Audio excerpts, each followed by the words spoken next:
Welcome to the Mom Owned and Operated podcast, the podcast about moms and for moms, where we have candid conversations about running a business, raising a family, and remembering ourselves. I'm your host, Rita Suzanne, a single mom of four, digital strategist, and provider of no-nonsense business strategies and tactics. Hi, this is Mom Owned and Operated. I am Rita Suzanne, and today I have my guest Janna with me. Janna, I'm so excited to have you on. Please tell everyone all about you, your business, and your family. Sure. Thanks, Rita. I'm really excited to be here. Your podcast is just awesome. My name is Janna Kerr. I am wife, mom of three. They are 11, 8, and 6. And as of this recording, 2 of them are still in school. We go so late here in Pennsylvania. So I have only one home right now, but summer is just beginning. And I hate using the word mission sometimes because it sounds very corporate or conversely too like fluffy, but what I'm really passionate about is helping exhausted Christian moms, because we're all tired. It doesn't matter how young or how old our kids are. Momming is tough, and especially momming running a business.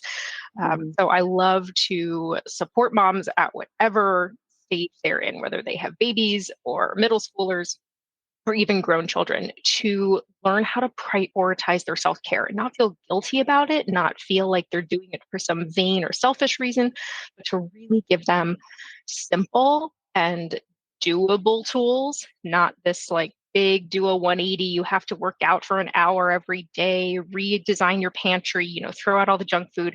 We have to do simple baby steps. And that is where I help moms just do those simple steps so we get towards that long-term change to make those lifestyle changes and make them into habits and to keep it easy. Because again, when we're tired and overwhelmed, our brains don't have room to process big, long to-do lists or lots of research or things like that. We need simple and we need easy.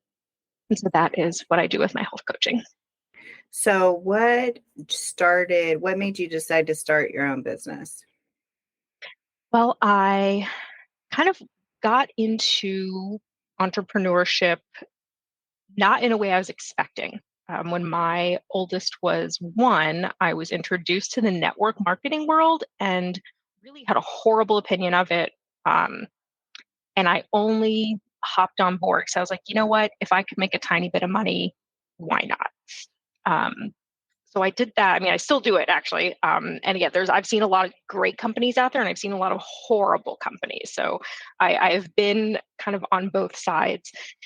And that it took me a couple of years to be like, oh, you know what?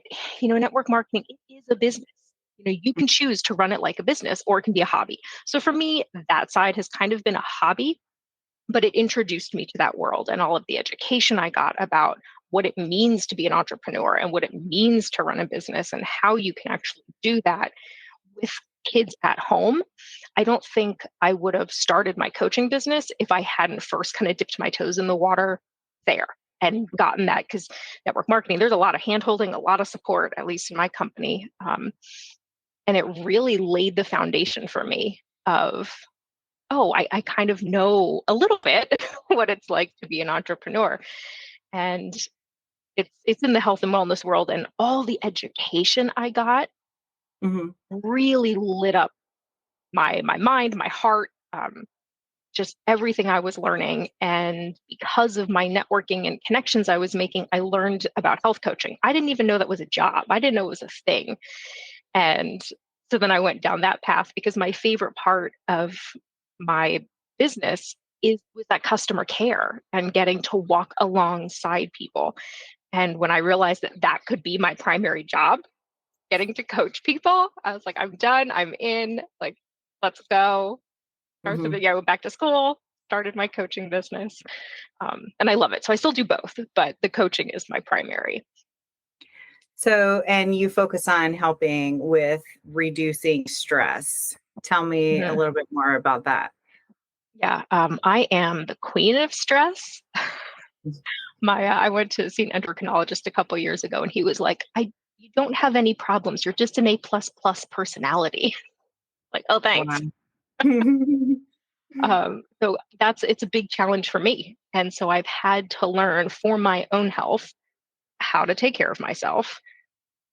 Being a mom when I was working full time, when I was home, running the one business, now running two, again, just dealing with life and kids. Like no matter what your vocation is, we live in a very stressful world. So it is so important to me that I give moms and myself, again, it started with having to take care of me, simple tools to not just manage stress, because that is, to me, managing feels like a flat line, Okay. but to be able to master it, to make it work for us, because it's never going to go away. I can't, when someone sits down and meets with me, I'm never going to tell you, you're going to have no stress. It's always going to be there. So helping myself, helping other moms learn how to assess their stress, to appreciate it, and then to adjust.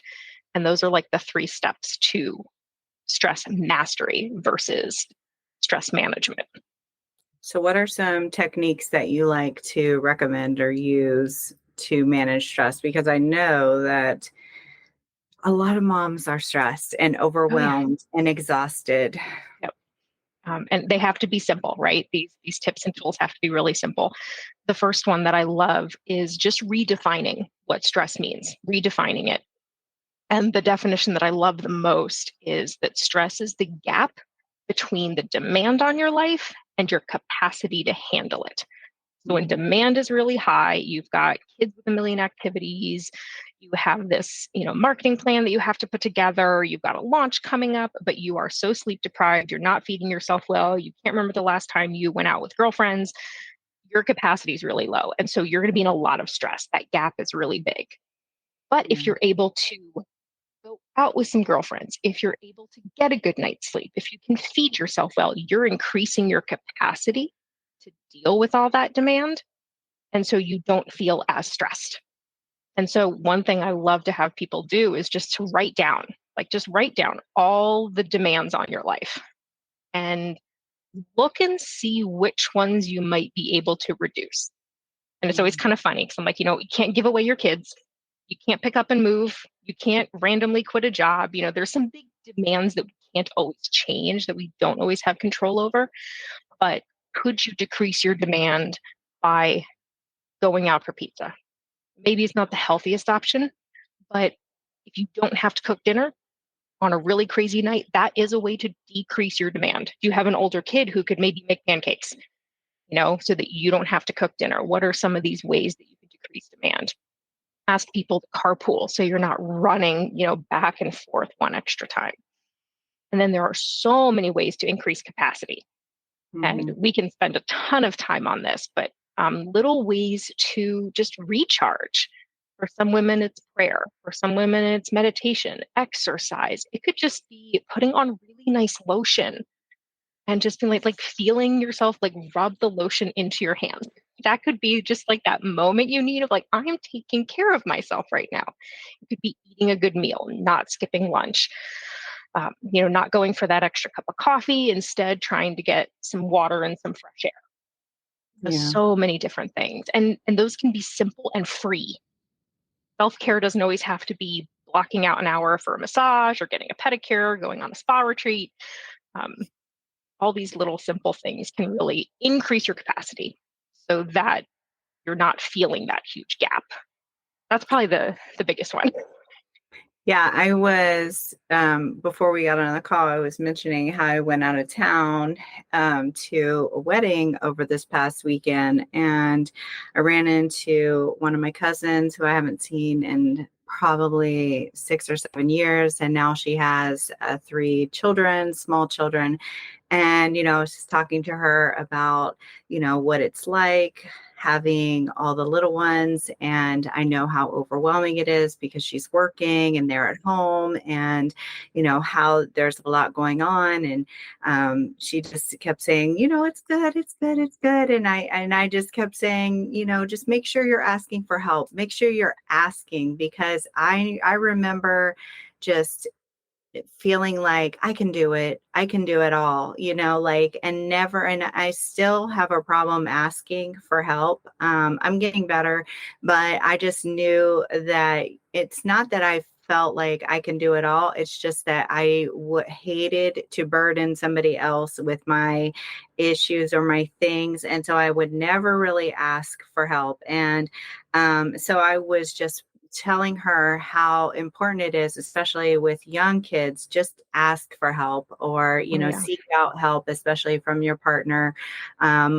Even when you feel like, they're also tired, but you also deserve a break. Oh, yeah. Asking for help is huge. And again, we have this like super mom mentality. Like, Mm-hmm. I'm expected to cook and clean and feed everyone and work and have, a presentable house and not have my car look like trash and all these Right. things. But we absolutely cannot do it by ourselves. And that's a Right. great way that I encourage a lot of moms to increase their capacity is to ask for help. Even if you Right. just swap, like if you already have kids at home, it's not that hard to watch a couple more. So can you drop your kids off at her house so she can run errands by herself? And then can she take your kids so you can run errands by yourself? You know, even little things like that, just not being afraid to ask for the help. Well, one thing that I want to mention that me and my ex-husband used to do when my kids were younger is that a lot of people will be like, oh, when my husband comes home or my partner comes home, they take over watching the kids and then I'm able to work, but they stay in the home while they're working and then they continue to get bombarded with the requests, right? The kids continue to come to them because that's their go-to. They know Mhm. that they have to go to mom. So when I was with my ex-husband, what I would do if it was my turn, I would actually just leave Yeah. and go around the corner to the coffee shop or wherever to the Mhm. library and do work from there because I knew I wasn't going to be able to focus. And Mhm. yes, it took me a little bit longer to like get there, set up and do all of the things, but I was actually able to get more done even though I would leave. Mhm. And so I think that a lot of people think, oh, well, it's such a it's such a hassle to leave, but it's actually I think it fills you up more to leave. Yeah, Yeah. for So. sure. And again, to your point, like when you are in a different physical space, you focus differently and you Mhm. concentrate differently because our mom ears never turn off, even if we've got headsets on or anything, we're always kind of listening. And if you're in the And same the house, kids it's are pretty going to hard. come to you, right? Yeah, Or they're your gonna, partner is going to come to you, default come to you and ask you, yeah. what about this and what about that? And then, Mm, you're going to feel like taking over because that's what we do. yep. I use visual cues with my kids. So right now the door is closed. They know Mhm. if the door is closed, unless something is flooding on fire or there's blood somewhere, like they're not supposed to interrupt me.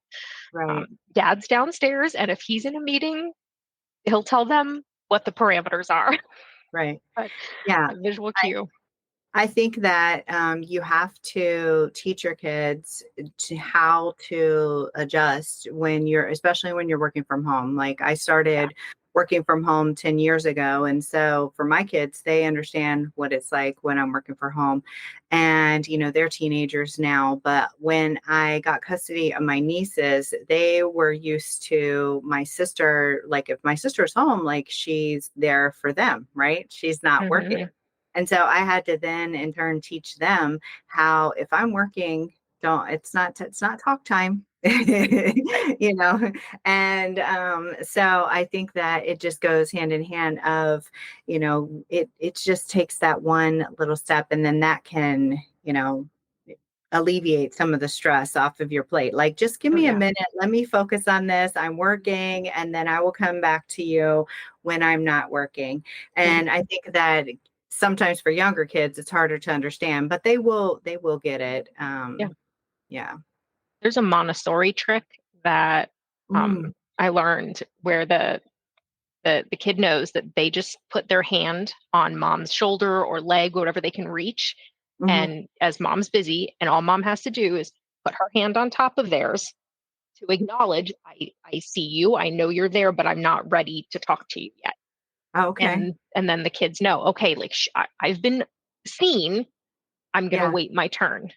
And it doesn't always work. I haven't really reinforced it a lot with my youngest, but the times that she does it, it's incredible because I'll be on a call and she'll just kind of come and tap my leg, and I just put my hand on top of her hand, and she just hangs out until I can put myself on mute and answer her questions. So, I like that. That's good because you're acknowledging, but mhm, you're also just letting her know I'm not ready yet. mhm, And then she knows. That's a wonderful tip. And it's interesting too, because, the whole reason why I started this podcast was because I had um, stopped communicating with other moms mhm, specifically. And I yeah, had stopped taking care of myself, and during a very traumatic period of my life. And so I just was in a depressive state, and I came up with this name, and I said, I don't know what I'm going to do with this name. And then I thought, I've always wanted to have a podcast. You know what I'm going to do? I'm going to ask other moms how they're able to do this, how they're able to raise their families, run their businesses, but most importantly, like, how are they able to take care of themselves as well as doing all of these things? Because we get so caught up in these other two things, right? Like, first, mhm, as a woman, our new identity becomes a mom. And then when we have a business, add that on, and we now we're a business owner. And then we start to stop taking care of ourselves sometimes, right? Some mhm, people do. And so I always ask moms, like, I guess the question I never fail to ask is, how are you taking care of yourself? And when I first started this, um, a lot of the answers were around getting your hair done, getting your nails done, and doing things like that. And so as we have grown now, I've been doing this for some years, we've, talked about more things that are less around those, I guess, services, which they are still, like, they're a form of self-care, yeah, but these are not your everyday self-care mhm, things. So what yeah. are you doing, Janna, to take care of yourself? What do you do? First, I exercise, and I mean, I will be very honest. I do not really enjoy exercise. I was never like the super sporty kid. Like I don't like going to the gym, but I recognize the need to move my body. And so I try to get intentional movement every single day. Whether Mm, sometimes if it's been a really rough day, it is literally squats as I'm brushing my teeth. And that's mhm. all I do. But on a good day, Good I habit. yeah, like something. You have to do something. And honestly, I have some back issues, and I know if I don't move my body, I'm going to be able to move a lot less because my Mm, back will start hurting. So I would say the movement is probably the biggest. And I'm talking like 5 to 15 minutes. I don't mhm, go to the gym for an hour. That's not my speed, but for some people that might be what they need. Some mhm. people exercise as stress relief. For Yeah. me, it's just a way to kind of check in with my body. I So often we are so busy and frenetic and go, go, go that almost we're out of touch, I think, with our bodies. So the program I do every once in a while, the trainer should be like, "Oh, hello, body." Like, yes, that's so true. Like, when was the last time I checked in with my breathing and feeling certain muscles and just like coming back into my own body? Mhm. And I know like that can sound a little odd or woo woo or whatever, but I just find it so helpful to do that every day. And Yeah. there's a lot of other things I do, but I would say that's probably for The me, one. it's very recharging. Right. It boosts my capacity to be able to handle whatever the day's going to throw at me or did throw at me, depending on when I get it done. And I think it's so important. I am one of those, like, gym nuts, and but it helps me recharge. And I think that, whatever way that you're able to recharge and Yep. de-stress. Mhm. And, you just have to do it. And like we've talked about, like some of the things that we've talked about, like when I first started doing this, to me, one of the things that I would do would be like taking a bath, like, or Mhm. sitting in my car for an extra 5 minutes Yes. alone, Yes. or in the bathroom, like by myself, Yep. like these are things that I would just like, I just need a minute, like just Mhm. a minute to myself, because there's four of them and there's one of me. And Yep. I am just feeling bombarded. And I would tell my kids all the time, like, just imagine you're one thing and it's like somebody is pulling on you, there's something pulling on you at all times. As like, that's the way I feel sometimes when you guys put me in these situations. And Mhm. it can be very overwhelming. And so, I was trying to help them to understand like the emotions that come behind it, because it's not Yeah. personal, it's not you, Mhm. it's Yeah. just It's just your nervous system. yeah, I'm overwhelmed. Yeah. Well, our you know brains don't know the difference between bombs going off around us and kids being noisy. yeah, Like our brain is like, "Oh, you're in danger." And yeah. it flips on the fight or flight and you're stressed. And Hmm. it's okay, brain. Calm yourself down. It's just the kids being loud. We actually are safe. Nothing is wrong. But our brains are really good at keeping us safe. So, True. I love, especially for, so one thing that I like to do is just ask, if another mom was to come to you and talk to you about starting her own business, would you recommend like MLMs, or would you say like jump straight into your own business? I usually don't ask that question, but since you are and have experience with MLM, I'm curious to know your thoughts, just because I'm not an MLM lover, so yeah, I would yeah. love to know your thoughts. I think it really depends on the company.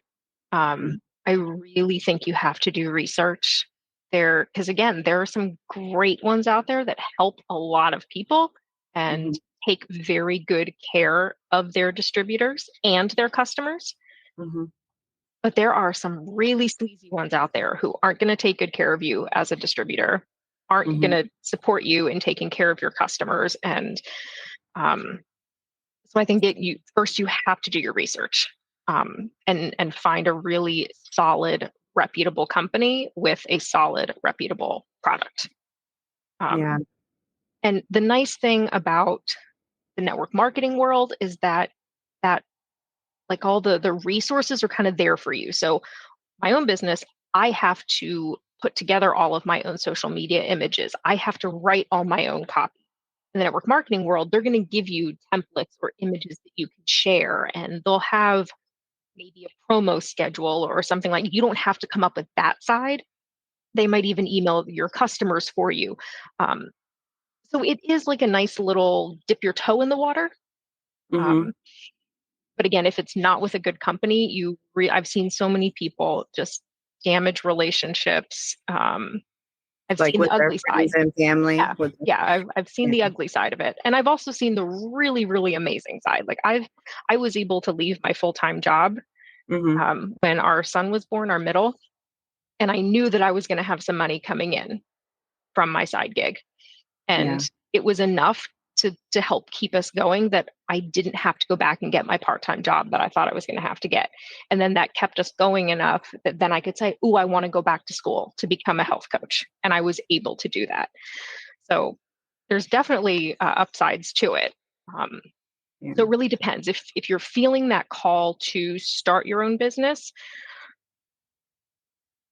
I would just again look at it. How much do you want to be running absolutely everything? So you have control of absolutely everything, but it means you're doing absolutely everything to start your Mm-hmm. own business versus finding a good network marketing company that is going to take a lot of that off your plate. And Mm-hmm. you just get to share the product or the service or whatever it is. Yeah, it Upsides can and be. downsides to both. Yeah, it can be so questionable, because a lot of Hmm. people invest in the MLM or network marketing Hmm. companies, and then they see nothing from it. But, it could be that they don't have a big enough network themselves in order to make the profits, or that, they're not able to, bring in enough customers or people under them. I think there's so many factors to that, and really finding and maybe just not believing like the person online, just not believing, like you can't just believe just a person on the internet who looks like they're successful. You have to actually do a little bit of research and due diligence just to make sure that they're trustworthy versus like, I mean, if you're going to invest your money in them, you want to make sure that they're a reputable person who's going to be like a good resource for your upline, right? Yeah. I think that's helpful. Well, and a red flag for me with a lot of network marketing companies is how much you have to put in up front. That's immediately like, if I have to put in over $100, I'm out.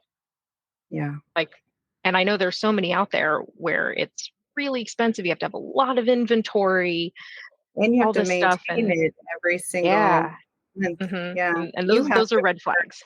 Yeah. You have to maintain the purchases too. And I'm like, wait a minute, you're not even making any money and I got to still buy. Yeah. It's crazy. It's crazy. So there are good companies out there. Yeah.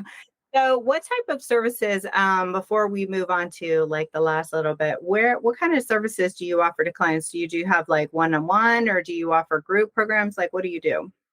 I do a little bit of everything. So I love one-on-one coaching because we can dive really into what your specific needs are and your specific goals. So I love doing that. I also have a group program called the Exhausted Mom Solution, and that's a 12-week group program. So there's an online component that you can do whenever you want, and then 6 group calls. And group coaching is so great because everyone ends up learning from each other. Right. And it's just really beautiful how the women connect. I love group coaching. And then I do have an option where moms can buy the Exhausted Mom Solution and just totally do it on their own. Like if they don't feel comfortable with coaching, don't feel like they've got the time, they can just get the program and go through it on their own. Perfect. Group I love coaching's that. fun. Yeah, I think that group coaching is important too, because they get support from you and from each other, and they can really get so much from that. And I think as the provider, or as the facilitator, it's good for you because there's less time, right? So you're able to scale and make more money. So I think that's great. So where can we find you online? Where are you at? So my website is atthewellcoaching.com. So everything's on there. The Work With Me button has info about Exhausted Mom Solution, one-on-one, all the things I do. And I'm on Instagram and Facebook at The Well Coaching. Do you have a Facebook group or no? I do. It is called the Fatigue Free Mom Community. Love it. Love it. All right. Well, thank you so much, Janna. It's been such a pleasure Rita. chatting with you. Love it. It's great. Thank you for having me.